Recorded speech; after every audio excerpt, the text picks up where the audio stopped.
ಅವ್ರು ಹೇಗೆ ಮಾಡ್ಬೇಕಂದ್ರೆ ಅವ್ರಿಗೆ ಮತ್ತೆ ಇನ್ನು ಇಂಡಿಯಾ ಭಾರತ ಅಂತ ಹೆಸರು ಹೇಳಕ್ಕೂ ಕೂಡ ಹೆದರ್ಬೇಕು ಅವರು. ಅಂದ್ರೆ ಭೂಪಟದಲ್ಲೇ ಪಾಕಿಸ್ತಾನ ಅನ್ನೋ ಒಂದು ದೇಶ ಇತ್ತು ಅನ್ನೋದನ್ನೇ ಅಳಿಸಿ ಹಾಕ್ಬಿಡ್ಬೇಕು ಸರ್. ಈ ಧರ್ಮ ಸನಾತನ ಧರ್ಮ ನಿನ್ನೆ ಮೊನ್ನೆ ದಲವತ್ತ 100-200 ವರ್ಷದಲ್ಲ, ನಮ್ದು 4000 ಹಿಂದಿನ ಒಂದು ಧರ್ಮ ಇದು. ನಾವು ಅಂತ ಧರ್ಮಕ್ಕೆ ಅವರು ಏಟು ಕೊಟ್ಟಿದ್ದಾರೆ ಅಂದ್ರೆ ನಾವು ಸುಮ್ಮನೆ ಬಿಡೋದು ಮಾತೇ ಇಲ್ಲ. ಮೋದಿ ಅವರು ಯಾವಾಗ್ಲೂ ಅಲ್ಲಿ ಹೋಗ್ತಾರೆ ಇಲ್ಲಿ ಹೋಗ್ತಾರೆ.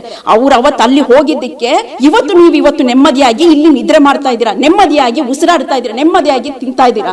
ಈಗ ನಾವು ಎಷ್ಟು ಸ್ಟ್ರಾಂಗ್ ಆಗಿದ್ದೀವಿ ಅಂದ್ರೆ ಯಾವ ಚೈನಾ ಬಂದ್ರು ಅಷ್ಟೇ, ಯಾವ ಇದ್ರವ್ರು ಬಂದ್ರು ಅಷ್ಟೇ, ನಮ್ಮನ್ನ ತಡೆಯೋ ಶಕ್ತಿ ಯಾರಿಗೂ ಇಲ್ಲ ಸರ್. ಆಪರೇಷನ್ ಸಿಂಧೂರ ಹೆಸರಿನಲ್ಲಿ ಉಗ್ರರನ್ನ ಮಟ್ಟ ಹಾಕಿದಂತಹ ನಮ್ಮ ಸೇನೆ 100ಕ್ಕೂ ಹೆಚ್ಚು ಉಗ್ರರನ್ನ ಹೊಡೆದುರುಳಿಸಿದೆ. ಈ ಬಗ್ಗೆ ಮಾತನಾಡಲಿಕ್ಕೆ ಇನ್ನೊಬ್ರು ವೀರನಾರಿ ಛಾಯಾ ಅವರು ನನ್ನೊಂದಿಗಿದ್ದಾರೆ. ಅವ್ರನ್ನ ನಾನು ಮಾತಾಡಿಸ್ತಾ ಹೋಗ್ತಿದ್ದೀನಿ.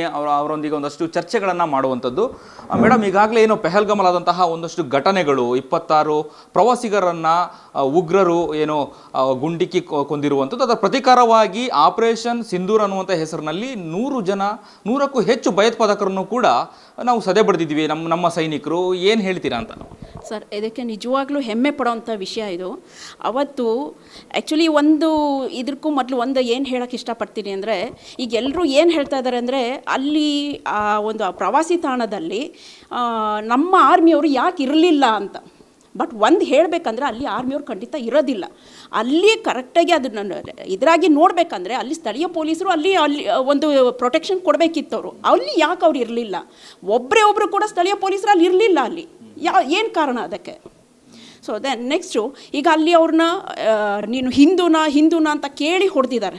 ಸೊ ಹಿಂದೂನ ಅಂತ ಕೇಳಿ ಹೊಡೆದು ಆಮೇಲೆ ಅವರು ಅಲ್ಲಿ ಒಂದು ಲೇಡಿ ಏನು ನನ್ನನ್ನು ಸಾಯಿಸ್ಬಿಡು, ನನ್ನ ಗಂಡನ್ನು ನೀನು ಇದು ಮಾಡಿದ್ಯಾ, ನನ್ನನ್ನು ಸಾಯಿಸ್ಬಿಡು ಅಂತ ಹೇಳಿದಾಗ ನೀನು ಮೋದಿಗೂ ಬೋಲೋ ಜಾವ್ ಅಂತ ಹೇಳಿದ್ದಾರೆ. ಆಯಿತು, ಅವ್ರು ಬಂದು ಮೋದಿಗೆ ಹೇಳಿದರು.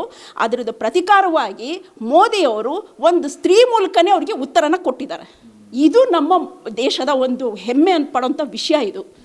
ಈಗ ಏನು ಅಂದರೆ ಒಂದು ಸ್ತ್ರೀಯರಿಂದನೇ ಅವರು ಆ ಒಂದು ಸಿಂಧೂರದ ಒಂದು ಇದು ಏನು ಪಾವಿತ್ರತೆ ಏನು, ಅದರದ್ದು ಬೆಲೆ ಏನು, ಅದರದ್ದು ಶಕ್ತಿ ಏನು ಅನ್ನೋದನ್ನು ಆ ಪಾಕಿಸ್ತಾನ ಅವರಿಗೆ ತೋರಿಸ್ಕೊಟ್ಟಿದ್ದಾರೆ ಸರ್.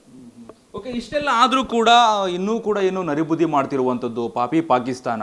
ನಿನ್ನೆ ರಾತ್ರಿನೂ ಕೂಡ ಏನೋ ಡ್ರೋನ್ ದಾಳಿ ಆಗಿರ್ಬೋದು, ಕ್ಷಿಪಣಿ ದಾಳಿ ಆಗಿರ್ಬೋದು, ಇದೆಲ್ಲ ಮಾಡಿದ್ರು ಕೂಡ ನಮ್ಮ ಸೇನೆ ಅವ್ರನ್ನ ಹೊಡೆದು ಉಳಿಸ್ತಾ ಇದೆ. ಈಗ ಏನು ಹೇಳ್ತೀರಾ ಇದಕ್ಕೆ ಅಂತ?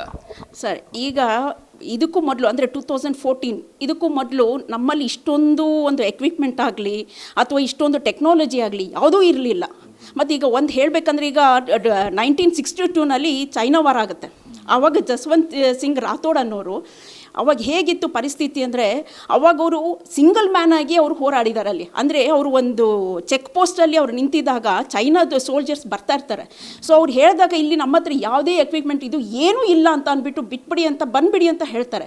ಬಟ್ ಅವ್ರು ಏನು ಮಾಡ್ತಾರೆ ಅಂದರೆ ಅಲ್ಲಿ ಇದ್ದಿದ್ದು ಎಲ್ಲ ಇದ್ದಿದ್ದನ್ನೇ ಆ ರೈಫಲ್ಸ್ನ ತೊಗೊಂಡು ಆ ಗುಡ್ಡದ ಮೇಲೆ ಹೋಗೊಂದ್ಸಲ ಇಲ್ಲೊಂದ್ಸಲ ಅಲ್ಲೊಂದ್ಸಲ ಅವ್ರು ಫೈರಿಂಗ್ ಮಾಡ್ತಾರೆ. ಸೊ ಅವಾಗ ಏನಾಗುತ್ತೆ ಅಂದರೆ ಈ ಚೈನಾದವ್ರು ಸೋಲ್ಜರ್ಸ್ಗೆ ಇಲ್ಲಿ ಎಲ್ಲ ಇಂಡಿಯನ್ಸ್ ಸೋಲ್ಜರ್ಸ್ ಇದ್ದಾರೆ ಅಂತ ಹೇಳಿಬಿಟ್ಟು ಅವರು ಮತ್ತೆ ಅದನ್ನು ವಾಪಸ್ ಹೋಗ್ತಾರೆ ಅವರು. ಸೊ ಆ ರೀತಿ ಅಷ್ಟು ಕಷ್ಟ, ಅವಾಗ ಯಾವುದೇ ರೀತಿಯಾದ ಸವಲತ್ತುಗಳು ಕೂಡ ಇರಲಿಲ್ಲ. ಬಟ್ ಇವಾಗ ಆಫ್ಟರ್ 2014 ನಮ್ಮ ಮೋದಿಯವರ ಸರ್ಕಾರ ಬಂದ ಮೇಲೆ ಸಾಕಷ್ಟು ಇಂಪ್ರೂವ್ ಆಗಿದೆ. ನಿಜವಾಗ್ಲೂ ನಮಗೆ ಒಂದು ನಮ್ಮ ಆರ್ಮಿಗೆ, ನಮ್ಮ ಸೋಲ್ಜರ್ಸ್ಗೆ ಒಂದು ಆನೆಬಲ, 1000 ಆನೆಬಲ ಬಂದಂತಾಗಿದೆ ಸರ್ ಇದು. ಓಕೆ, ನಿಮ್ಮ ಹಸ್ಬೆಂಡ್ ಅವರು ಕೂಡ ಆ ಸೇವೆ ಸಲ್ಲಿಸೋ ಒಂದು ಸಂದರ್ಭದಲ್ಲಿ ಏನು ಎಕ್ಸ್ಪೀರಿಯೆನ್ಸ್ಗಳನ್ನು, ಅಂದರೆ ಯುದ್ಧ ಆಗೊಂದು ಸಂದರ್ಭದಲ್ಲಿ ಅದನ್ನು ಶೇರ್ ಮಾಡ್ಕೊಳ್ತಿದ್ರೆ ಹೆಂಗಿತ್ತು ಅಲ್ಲಿ ವ್ಯವಸ್ಥೆಗಳು ಅನ್ನುವಂಥದ್ದು, ಅಲ್ಲಿ ಆ ಒಂದು ಅಂದರೆ ಯುದ್ಧ ಆಗುವಂತಹ ಭೀತಿ ಅಥವಾ ಅಲ್ಲಿರೋ ವಾತಾವರಣ ಏನಾದ್ರು ಶೇರ್ ಮಾಡ್ಕೊಂಡಿದ್ರೆ ನಿಮ್ಮ ಹತ್ರ ಹೇಗೆ ಅಂತ ಹೇಳಿ? ಆ್ಯಕ್ಚುಲಿ ನಂದು ಮದುವೆ ಆದಾಗ ಅವಾಗ ಇದು ಪಾರ್ಲಿಮೆಂಟ್ ಮೇಲೆ ಅಟ್ಯಾಕ್ ಆಗಿತ್ತು. ಸೊ ನನ್ನ ಹಸ್ಬೆಂಡ್ ಅವಾಗ ಪೋಖ್ರಾನಲ್ಲೇ ಇದ್ದರು. ಅವಾಗ ವಾರ ಇತ್ತು ಅದು. ಸೊ ನಾನು ಅವಾಗ 7 months ಪ್ರೆಗ್ನೆಂಟ್ ನಾನಿದ್ದೆ.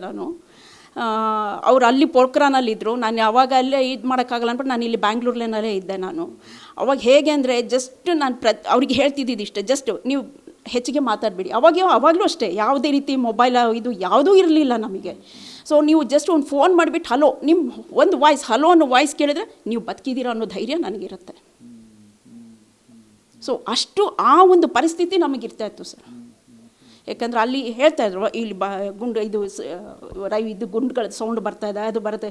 ಅದೆಲ್ಲ ಹೇಳುವಾಗ ಎಷ್ಟು ಭಯ ಆಗ್ತಿರುತ್ತೆ ಅಂದರೆ ಅಷ್ಟೇ ಭಯನೂ ಇರುತ್ತೆ ಮತ್ತು ಅಷ್ಟೇ ನಮಗೆ ಹೆಮ್ಮೆ ಕೂಡ ಇರುತ್ತೆ, ಪ್ರೌಡ್ ಫೀಲ್ ಆಗುತ್ತೆ. ಯಾಕೆಂದರೆ ನಮ್ಮ ದೇಶ ರಕ್ಷಣೆಗೋಸ್ಕರ ನಮ್ಮ ಹಸ್ಬೆಂಡ್, ನಮ್ಮ ಪತಿಯವರು ಅಲ್ಲಿ ಹೋರಾಡ್ತಾ ಇದ್ದಾರೆ, ನಮ್ಮ ದೇಶನ ರಕ್ಷಣೆ ಮಾಡ್ತಾ ಇದ್ದಾರೆ.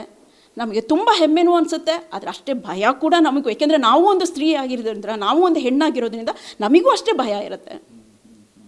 ಓಕೆ, ಈಗ ಒಬ್ಬ ಯೋಧ ಎಷ್ಟು ಮುಖ್ಯ ಅನ್ನೋ ದೇಶಕ್ಕೆ, ಅಂದರೆ ಯೋಧರ ಕುಟುಂಬಸ್ಥರು ಕೂಡ ಅಷ್ಟೇ ಮುಖ್ಯ ಆಗ್ತಾರೆ. ಯಾಕಂದರೆ ಒಂದಷ್ಟು ಧೈರ್ಯ ತುಂಬುವಂಥದ್ದಾಗಿರಲಿ ಯೋಧರಿಗೆ, ಅಥವಾ ಒಂದು ಸ್ಫೂರ್ತಿ ತುಂಬುವುದಾಗಿರಲಿ. ಯಾಕಂದರೆ ಯೋಧನಿಗಿರುವಂಥದ್ದು ಎರಡೇ ಗುರಿ, ಒಂದು ದೇಶ, ಇನ್ನೊಂದು ಕುಟುಂಬ. ಏನು ಹೇಳ್ತೀರಾ ಇವತ್ತಿನ ಯೋಧರ ಕುಟುಂಬಸ್ಥರಿಗೆ, ಅವರ ಪತ್ನಿಯವರಿಗಾಗಿರುವ ತಂದೆ ತಾಯಿಯವರಿಗೆ ಏನು ಧೈರ್ಯ ತುಂಬ್ತೀರಾ, ಏನು ಹೇಳ್ತೀರಿ ಈ ಸಂದರ್ಭದಲ್ಲಿ? ಖಂಡಿತ. ಈಗ ಎಲ್ಲರಿಗೂ ಇಂಥ ಒಂದು ಅವಕಾಶ ಸಿಕ್ಕಲ್ಲ, ಇಂಥ ಒಂದು ಪುಣ್ಯ ಸಿಗಲ್ಲ. ಯಾಕೆಂದರೆ ಇವತ್ತಿಗೂ ಕೂಡ ಒಂದು ಯೋಧನ ಪತ್ನಿ ಅಂತ ಹೇಳ್ಕೊಳ್ಳೋಕ್ಕೆ ನನಗೆ ತುಂಬ ಹೆಮ್ಮೆ ಅನಿಸುತ್ತೆ. ಎಲ್ಲರಿಗೂ ಇಂಥ ಒಂದು ಸೌಭಾಗ್ಯ ಸಿಗೋದಿಲ್ಲ ಸರ್. ಸೊ ನಾನು ಹೇಳೋದೇನೆಂದರೆ ಎಲ್ಲರಿಗೂ ಅಷ್ಟೇ, ನಮ್ಮ ಆರ್ಮಿಯವ್ರು ಯಾರೇ ಇದಿರಲಿ, ಅವ್ರು ಎಲ್ಲರೂ ನಿಮ್ಮ ಪತಿಯವರಿಗೆ, ನಿಮ್ಮ ಎಲ್ಲೇ ಅವ್ರು ಇರಲಿ, ಅವರಿಗೆ ಒಂದು ಧೈರ್ಯ ಕೊಡಿ. ನಾನು ನೋಡ್ಕೊತೀನಿ, ನೀವು ಈ ಕಡೆ ನೀವು ನಮ್ಮ ಒಂದು ಕುಟುಂಬದ ಇದು ನಾವು ನೋಡ್ಕೊತೀವಿ, ನಾವು ಇದು ಮಾಡ್ಕೊತೀವಿ, ನೀವು ಅಲ್ಲಿ ಹೋರಾಡಿ ನಮ್ಮ ದೇಶಕ್ಕೋಸ್ಕರ ನೀವು ಸೇವೆ ಮಾಡ್ತಾ ಇದ್ದೀರ, ನಮ್ಮ ದೇಶ ಉಳಿಸ್ಬೇಕು, ನಮ್ಮ ಧರ್ಮ. ಏಕೆಂದರೆ ಅವ್ರ ಧರ್ಮದ ಹೆಸರಿನಲ್ಲಿ ಹೊಡೆದಾಗ ನಮ್ಮ ಧರ್ಮನ ಯಾವುದೇ ಕಾರಣಕ್ಕೂ ನಾವು ಬಿಟ್ಕೊಡ್ಬಾರ್ದು. ಬಿಕಾಸ್ ನಮ್ಮ ಈ ಧರ್ಮ ಸನಾತನ ಧರ್ಮ ಇವು ನಿನ್ನೆ ಮೊನ್ನೆದಲವಾತ 100-200 ವರ್ಷದಲ್ಲ, ನಮ್ಮದು 4000 ಹಿಂದಿನ ಒಂದು ಧರ್ಮ ಇದು. ನಾವು ಅಂಥ ಧರ್ಮಕ್ಕೆ ಅವರು ಏಟು ಕೊಟ್ಟಿದ್ದಾರೆ ಅಂದರೆ ನಾವು ಸುಮ್ಮನೆ ಬಿಡೋದು ಮಾತೇ ಇಲ್ಲ. ಓಕೆ, ಇನ್ನು ನಿನ್ನೆನೂ ಕೂಡ ದಾಳಿ ನಡೆಸಿದಂತಹ ಏನೋ ಪಾಕಿಸ್ತಾನ ಆಗಿರ್ಬೋದು, ತಿರುಗೇಟು ಕೂಡ ಕೊಡ್ತಿರುವಂಥದ್ದು ನಮ್ಮ ಸೇನೆ. ಏನು ಹೇಳ್ತೀರಾ ಈ ಸಂದರ್ಭದಲ್ಲಿ? ಇಷ್ಟೆಲ್ಲ ಆದರೂ ಕೂಡ ಕಾಲು ಕೆರ್ಕೊಂಡು ಬಂದಿರುವಂಥದ್ದು ಪಾಕಿಸ್ತಾನದ ನೆಲಕ್ಕೆ ಹೋಗಿ, ಅಲ್ಲಿ ಜಾಗಕ್ಕೆ ಹೋಗಿ ಆ ಸೈನಿಕರನ್ನ ಸೆದೆ ಬಡ್ದಿರುವಂಥದ್ದು, ಏನು ಹೇಳ್ತೀರಾ ಸರ್? ಇದಕ್ಕೂ ಇದು ಹೆಮ್ಮೆ ಪಡೋಂಥ ವಿಷಯ. ಇನ್ನು ಅವ್ರು ಹೇಗೆ ಮಾಡಬೇಕಂದ್ರೆ, ಅವ್ರಿಗೆ ಮತ್ತೆ ಇನ್ನು ಇಂಡಿಯಾ, ಭಾರತ ಅಂತ ಹೆಸರು ಹೇಳೋಕ್ಕೂ ಕೂಡ ಹೆದರಬೇಕು ಅವರು. ಅಂದರೆ ಭೂಪಟದಲ್ಲೇ ಪಾಕಿಸ್ತಾನ ಅನ್ನೋ ಒಂದು ದೇಶ ಇತ್ತು ಅನ್ನೋದನ್ನೇ ಅಳಿಸಿ ಹಾಕ್ಬಿಡ್ಬೇಕು ಸರ್. ಮತ್ತು ಈ ಟೆರರಿಸಮ್ ಅನ್ನೋದು ಬರಬಾರ್ದು, ಇನ್ಯಾರಿಗೂ ಅದು ಇರಬಾರ್ದು. ಟೆರರಿಸಮ್ ಅಂದರೆ ಅವ್ರು ಒಂದು ಭಯದಲ್ಲಿ ಇರಬೇಕದು. ಅಂದರೆ ಅದು ನಾವು ಈ ಥರ ಮಾಡಿದ್ರೆ ಹಿಂಗಾಗುತ್ತೆ ಅನ್ನೋದು ಒಂದು ಪಾಠನ ಕಲಿಸ್ಕೊಡ್ಬೇಕು ಸರ್. ಅದು ಪಾಕಿಸ್ತಾನ ಅನ್ನೋ ಒಂದು ಇದನ್ನೇ ಭೂಪಟದಿಂದನೇ ತೆಗೆದು ಬಿಡಬೇಕು ಅನ್ನೋದು ನನ್ನ ಒಂದು ಇಚ್ಛೆ ಸರ್. ಅದು ಈಗ ಪಹಲ್ಗಾಮಲ್ಲಿ ಆದಂತಹ ಒಂದು ಘಟನೆ ನಂತರದಲ್ಲಿ ಒಂದಷ್ಟು ಏನೋ ಬೆಳವಣಿಗೆಗಳಾಗ್ತಿರುವಂಥದ್ದು, ಉಗ್ರರನ್ನ ಮಟ್ಟ ಹಾಕುವಂಥದ್ದು, ಪಾಕಿಸ್ತಾನದ ವಿರುದ್ಧ ಯುದ್ಧವನ್ನು ಕೂಡ ಮಾಡ್ತಿರೋದು, ಎಲ್ಲ ಒಂದು ಕಡೆ ಇಡೀ ಏನು ಭಯೋತ್ಪಾದಕರನ್ನ ನಿರ್ನಾಮ ಮಾಡಲಿಕ್ಕೆ ನಮ್ಮ ದೇಶ ಸಜ್ಜಾಗಿದೆ. ಏನು ಹೇಳ್ತೀರಿ ಇದಕ್ಕೆ? ಸರ್, ಇದು ಖಂಡಿತ ಹೌದು. ಏಕೆಂದರೆ ನಮ್ಮ ಮೋದಿಯವರು ಅವರು ಪ್ರತಿಯೊಂದು ಇದರಲ್ಲೂ ಅವರು ನಮ್ಮ ಆರ್ಮಿಯವರಿಗೆ ಎಷ್ಟು ಒಂದು ಸಪೋರ್ಟಿವ್ ಆಗಿ, ಎಷ್ಟು ಇದಾಗಿ ನಿಂತ್ಕೊಂಡು ಅವ್ರು ಮಾಡ್ತಿದ್ದಾರೆ. ಮತ್ತು ಈಗ ಇಬ್ಬರು ಎಕ್ಸಾಂಪಲಾಗಿ ಇಬ್ಬರು ಸ್ತ್ರೀಯರಿಂದನೇ ಅವರಿಗೆ ಉತ್ತರ ಕೊಟ್ಟಿದ್ದಾರೆ. ಈಗ ಮತ್ತೆ ಈಗ ಫಾರ್ ಎಕ್ಸಾಂಪಲ್, ಈಗ ಮೊನ್ನೆ ಇದರಲ್ಲಿ ಕೂಡ ಅವರು ಡ್ರೋನ್ ಇದೆಲ್ಲ ಮಾಡಬೇಕು, 300-400 ಅವ್ರದ್ದು ಡ್ರೋನ್ನೆಲ್ಲ ಹೊಡೆದು ಉರುಳಿಸಿದ್ದಾರೆ ಅವರು. ಮತ್ತು ಈಗ S-400 ಏರ್ ಇದನ್ನೆಲ್ಲ ಅವರು ಡಿಫೆನ್ಸ್ ಇದನ್ನೆಲ್ಲ ಅದನ್ನು ಹೊಡೆದು ಉರುಳಿಸಿದ್ದಾರೆ ಅವ್ರದ್ದು. ಈಗ ನಮಗೆ ರಷ್ಯಾಯಿಂದ ಅದು ಸಿಕ್ಕಿರೋದ್ರಿಂದ, ನಾವು ಒಂದು ಸ್ನೇಹ ಇರೋದ್ರಿಂದ ನಮಗೆ ಈಗ ಇವತ್ತು ನಾವು ನೆಮ್ಮದಿಯಾಗಿ ಒಂದು ಇದಾಗಿ ನಾವು ಇದ್ದೀವಿ ಅಂತ ಅಂದರೆ ಅದಕ್ಕೆ ಕಾರಣನೇ ರಷ್ಯಾದವರು. ಈ ಒಂದು ಮೂಲಕ ನಾನು ರಷ್ಯಾದವರಿಗೆ ಒಂದು ತುಂಬ ಥ್ಯಾಂಕ್ಸ್ ಹೇಳೋಕ್ಕೆ ಇಷ್ಟಪಡ್ತೇನೆ. ಮತ್ತು ಈ ಒಂದು ಸಂಬಂಧ ಈಗ ಪ್ರತಿಯೊಬ್ಬರು ಹೇಳ್ತಾಯಿದ್ರು, ಮೋದಿಯವರು ಯಾವಾಗಲೂ ಅಲ್ಲಿ ಹೋಗ್ತಾರೆ, ಇಲ್ಲಿ ಹೋಗ್ತಾರೆ. ಅವರು ಅವತ್ತು ಅಲ್ಲಿ ಹೋಗಿದ್ದಕ್ಕೆ ಇವತ್ತು ನೆಮ್ಮದಿಯಾಗಿ ಇಲ್ಲಿ ನಿದ್ರೆ ಮಾಡ್ತಾ ಇದ್ದೀರಾ, ನೆಮ್ಮದಿಯಾಗಿ ಉಸಿರಾಡ್ತಾ ಇದ್ದೀರಾ, ನೆಮ್ಮದಿಯಾಗಿ ತಿಂತಾ ಇದ್ದೀರಾ, ನೆಮ್ಮದಿಯಾಗಿದ್ದೀರಾ. ಅವತ್ತು ಅವರು ಮೋದಿಯವರು ಅಲ್ಲಿ ಹೋಗಿ ಮಾಡಿಲ್ಲ ಅಂತಿದ್ರೆ ಏನಾಗ್ತಿತ್ತು ನಿಮಗೆ? ಅದರಿಂದ ತಾನೇ ಆ ಒಂದು ಫ್ರೆಂಡ್ಶಿಪ್ ಇಟ್ಕೊಂಡಿದ್ದ ತಾನೇ. ಇನ್ನು ಪಾಕಿಸ್ತಾನಕ್ಕೆ ಏನು ಚೈನಾ ಕೂಡ ಸಾಫ್ಟ್ ಕಾರ್ನರ್ಲಿ ಸಹಕಾರ ಮಾಡ್ತಿರುವಂಥದ್ದು, ಇಂಡೈರೆಕ್ಟಾಗಿ ಸಹಕಾರ ಮಾಡ್ತಿರುವಂಥದ್ದು, ಇದನ್ನೆಲ್ಲ ನೋಡಿದ್ರೆ ಏನು ಅನಿಸುತ್ತೆ ಅಂದರೆ, ಒಂದು ಕಡೆ ಟರ್ಕಿ, ಇನ್ನೊಂದು ಕಡೆ ಚೀನಾ. ಬೇಕಾಗಿತ್ತ ಇದಕ್ಕೆ ಈ ಸಂದರ್ಭದಲ್ಲಿ ಅಂತ? ಇಲ್ಲ ಸರ್, ಅವ್ರಿಗೆ ಖಂಡಿತ ಇದು ಬೇಕಾಗಿಲ್ಲ. ಅವರಿಗೆಲ್ಲ ಈಗ ಏನಂದರೆ ನಾವು ಒಂದು ಪಾಠನ ಕಲಿಸ್ಬೇಕಾಗಿದೆ. ಈಗ ನಾವು ಎಷ್ಟು ಸ್ಟ್ರಾಂಗ್ ಆಗಿದ್ದೀವಿ ಅಂದರೆ, ಅವ್ರು ಯಾರೇ ಬಂದು ಹೊರಡ್ದುಳಿಸೋಂಥ ಒಂದು ಕ್ಷಣ ಮಾತ್ರದಲ್ಲಿ ಹೊರಡ್ದುಳಿಸೋಂಥ ಶಕ್ತಿ ನಮ್ಮಲ್ಲಿ ಇದೆ ಇವಾಗ. ಸೊ ಯಾವ ಚೈನಾ ಬಂದರೂ ಅಷ್ಟೇ, ಯಾವ ಇದ್ರವ್ರು ಬಂದರೂ ಅಷ್ಟೇ, ನಮ್ಮನ್ನು ತಡೆಯೋ ಶಕ್ತಿ ಯಾರಿಗೂ ಇಲ್ಲ ಸರ್. ನಮ್ಮ ಯೋಧರು ಅಷ್ಟಿದ್ದಾರೆ. ಅದಲ್ಲದೆ ಒಂದು ಮಾತು ಹೇಳೋಕ್ಕೆ ಇಷ್ಟಪಡ್ತೀನಿ ಸರ್. ಈಗ ಒಂದು ತಾಯಿ ಕೊಟ್ಟ ಜನ್ಮನ ತಾಯಿನಾಡಿಗೆ ಅರ್ಪಿಸುವಂಥ ಜಗತ್ತಿನಲ್ಲಿ ಏಕೈಕ ವ್ಯಕ್ತಿ ಅಂದರೆ ಅದು ಸೈನಿಕ ಮಾತ್ರ. ಓಕೆ, ಇನ್ನು ಕೊನೆಯದಾಗಿ ನಮ್ಮ ಸೈನಿಕರಿಗೆ ಏನು ಹೇಳಲಿಕ್ಕೆ ಬಯಸ್ತೀರಾ? ಪಾಕಿಸ್ತಾನದ ವಿರುದ್ಧ ಯುದ್ಧ ಆಗ್ತಿದೆ. ಪ್ರತಿ ರಾತ್ರಿ ಅಂದರೆ ಕಳೆದ 2 ದಿನದಿಂದನೂ ಕೂಡ ರಾತ್ರಿ ಕ್ಷಿಪಣಿಗಳ ದಾಳಿಯಾಗಿರ್ಬೋದು, ಡ್ರೋನ್ ದಾಳಿಯಾಗಿರ್ಬೋದು. ಈ ಸಂದರ್ಭದಲ್ಲಿ ಕೊನೆಯದಾಗಿ ಏನು ಹೇಳ್ತೀರಿ ನಮ್ಮ ಹೆಮ್ಮೆಯ ಯೋಧರಿಗೆ, ಸೈನಿಕರಿಗೆ ಅನ್ನುವಂಥದ್ದು? ನಮ್ಮ ಹೆಮ್ಮೆಯ ಯೋಧರಿಗೆ ಏನು ಹೇಳಂದ್ರೆ ನೀವು ಖಂಡಿತ ನೀವು ನಿಮ್ಮಲ್ಲಿ ಶಕ್ತಿ ಎಷ್ಟು ಇದೆ, ಶಕ್ತಿ ಮೀರಿ ನೀವು ಹೋರಾಡಿ ನಮ್ಮ ದೇಶ, ನಮ್ಮ ಧರ್ಮನ, ನಮ್ಮ ಸಂಸ್ಕೃತಿನ ನಾವು ಉಳಿಸ್ಕೋಬೇಕಾಗಿದೆ. ನೀವು ಯಾವುದಕ್ಕೂ ಹೆದರಬೇಡಿ, ಪ್ರತಿಯೊಬ್ಬರು ಮುಂದೆ ಹೆಜ್ಜೆ ಇಟ್ಟು ಹೋರಾಡಿ ಯಾವ ಟೆರರಿಸಮ್ ಅನ್ನೋದು ಫುಲ್ ನಿರ್ನಾಮ ಆಗೋಗ್ಬಿಡಬೇಕು, ಆ ಥರ ಮಾಡಿ.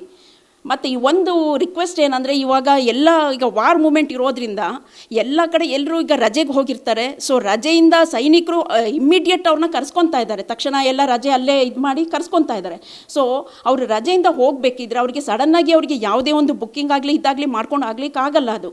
ಸೊ ಯಾವುದೇ ಆಗಲಿ ಟ್ರೈನಲ್ಲಿ ಹೋಗಬೇಕಾದ್ರೆ ಇದಾಗಲಿ ಅವರಿಗೆ ಒಂದು ಸಿಕ್ಕಿಲ್ಲ ಅಂದ್ರೆ, ಈಗ ಏಕೆಂದರೆ ಇದು ನಾನು ಅನುಭವಿಸಿದ್ದೀನಿ ಇದು.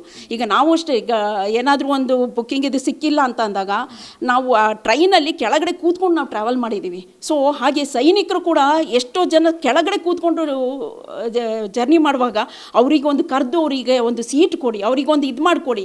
ದಯವಿಟ್ಟು ಅವರಿಗೆ ನೀವು ಸಪೋರ್ಟ್ ಮಾಡಿದ್ರೆ ಅಲ್ಲಿ ನಿಮ್ಮ ಜೀವ ಉಳಿಸೋಕೆ ಅವರು ಹೋರಾಡ್ತಾರೆ. Yes, thank you madam. ಇದಿಷ್ಟು ವೀರನಾರಿ ಘಟಕದ ಬೆಂಗಳೂರು ಘಟಕದ ಅಧ್ಯಕ್ಷೆ ಛಾಯಾ ಅವರ ಮಾತಾಗಿತ್ತು. ಕ್ಯಾಮ್ರಾ ಪರ್ಸನ್ ಉಲ್ಲಾಸ್ ಜೊತೆ ಅಭಿಜಿತ್ ಗಣೇಶ್, ಕರ್ನಾಟಕ ಟಿವಿ, ಬೆಂಗಳೂರು.